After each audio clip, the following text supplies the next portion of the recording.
nightmares in my head, I fear that the thoughts build up until I can't hear, that my mind fills up into a creature, and it haunts me somewhere much deeper. Anxiety, filling up every space, no privacy, and silently, it could build and build until you... Salam sejahtera Malaysia, denyut nadi suara rakyat terus bergema di channel ini.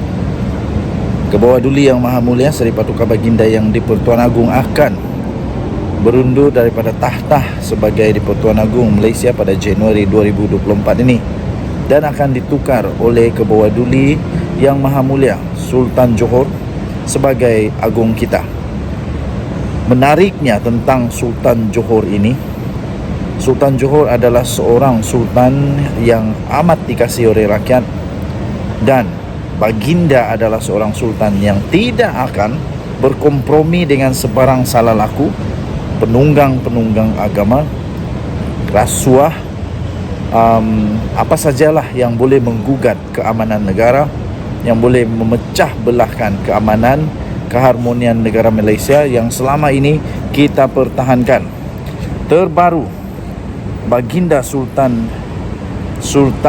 Ibrahim Iskandar telah bertitah bahawa Baginda bertitah kepentingan 33 juta rakyat akan jadi keutamaan saya dan bukan 222 wakil rakyat.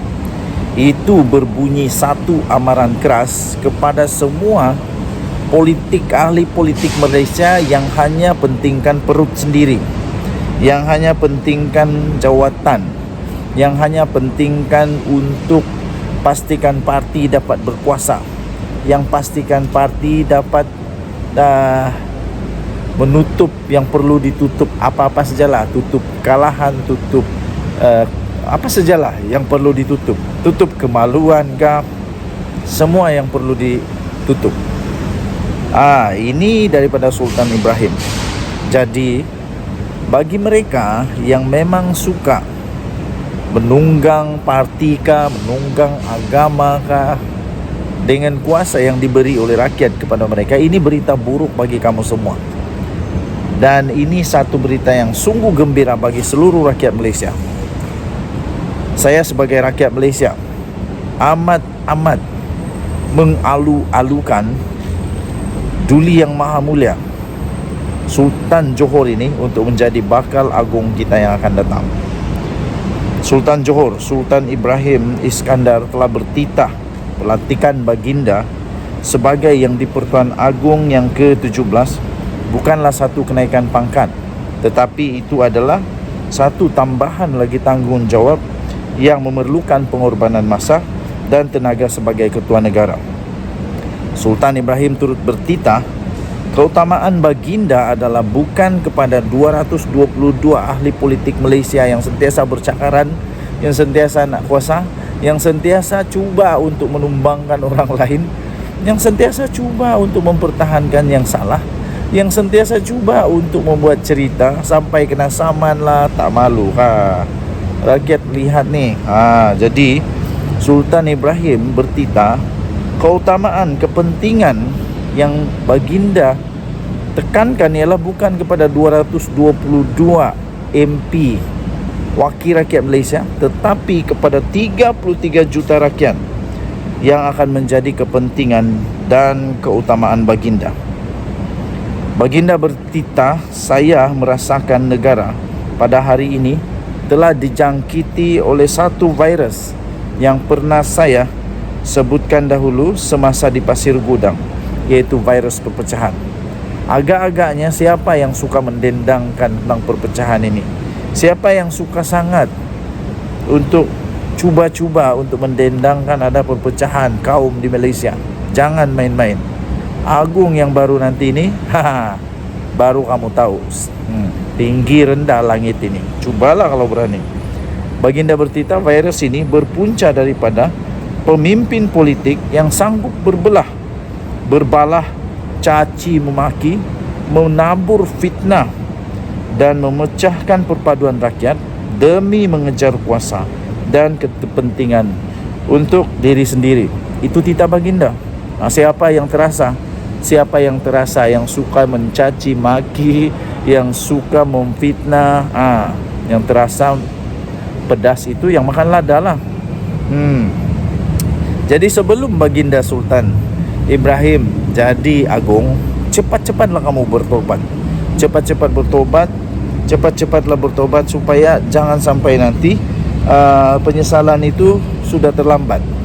Nanti mau bertobat di penjara, nanti mau bertobat sudah didenda, sudah disaman, sudah terlambat. Sehubungan itu baginda bertitah, sehubungan itu saya menitahkan dan menyeru semua pemimpin supaya bertolak ansur dan hormat menghormati di antara satu sama lain untuk meningkatkan kemakmuran serta kesejahteraan hidup rakyat. Titah baginda di dalam akaun Facebook rasmi pada hari ini. Saya sangat setuju dengan titah Kebawah Duli Yang Maha Mulia Sultan Johor ini. Titah ucapan Sultan Ibrahim itu adalah bersempena dengan Majlis Istiadat sambutan ulang tahun keputeraan baginda yang ke-65 di Dewan Singgasana Istana Besar Johor Bahru hari ini. Sultan Johor, Sultan Ibrahim Iskandar sebelum ini dilaporkan dilantik sebagai Yang di-Pertuan Agong yang ke-17 untuk negara Malaysia. Penyimpan mohor besar Raja-Raja Tan Sri Syed Daniel Syed Ahmad berkata pelantikan selama 5 tahun itu berkuat kuasa pada 31 Januari ini. Pada 3 November 2016, Sultan Ibrahim dilaporkan bertitah virus perpecahan yang datang ke negeri ini berpunca dari parti politik baru dan ahlinya yang menjadi penyebar sehingga menghentam kerajaan serta menghasut rakyat membenci pemimpin. Apabila rakyat dijangkiti virus itu, kehidupan rakyat dan kemakmuran negara akan musnah kerana ia amat berbahaya dan sukar untuk diubati, titah baginda. Baginda juga bertitah, ingin saya ingatkan mengenai satu penyakit sedang datang ke Johor. Akibat sejenis virus yang amat berbahaya, lebih teruk daripada Zika kerana tiada penawarnya. Virus yang saya maksudkan adalah virus perpecahan, titah baginda pada ketika itu. Sekaranglah kita akan tahu mereka ni memang suka lawan kah titah daripada Raja-Raja Melayu?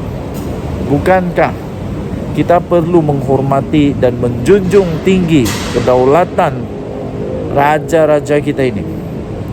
Bukankah kita perlu untuk menghormati kedaulatan perlembagaan kita, di mana Raja-Raja Melayu adalah yang patut untuk disanjung dan dihormati, serta titah mereka ini perlu untuk kita menjunjung titah.